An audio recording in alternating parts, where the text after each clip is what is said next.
Berat lah, depression aku. Buat tattoo jam pula, tension betul lah. Buat tattoo. Hey, seller salah kasih lah. Tension. Buat tattoo. Aku memang minat engkau bro. Bukan minat tu lah, minat dari segi konten kau kan. Kau penerangan kau jelas gila. Sejujurnya aku rasa affiliate lain pun dia memang mengagumi dan dia ikut apa yang hang buat. Sebab tahu lah bagi aku the best lah. Cuma kadang-kadang apa yang kau buat tu dia tak menghalalkan cara tau. Yalah mungkin crowd kau, mungkin waktu tu kau tak ada siapa-siapa kat kau bagi sekalian. Tapi benda tu bukan satu benda yang betul lah.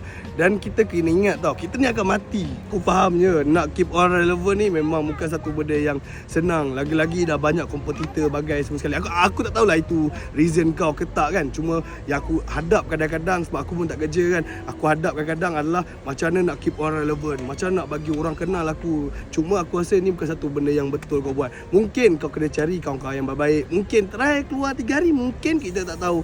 Dengan keluar 3 hari yang kau nampak masjid, kau duduk masjid, insya-Allah kau tenang. Try lah something yang baru tapi more kepada agama punya. Alright, aku tak baik bro, sama je kan. Tapi apa-apa, semoga kau dipermudahkan segala urusan. Semoga taubat sebab kita tak tahu bila mati. Aku cakap tiba-tiba esok aku mati, tiba-tiba lepas aku mati aku tak tahu.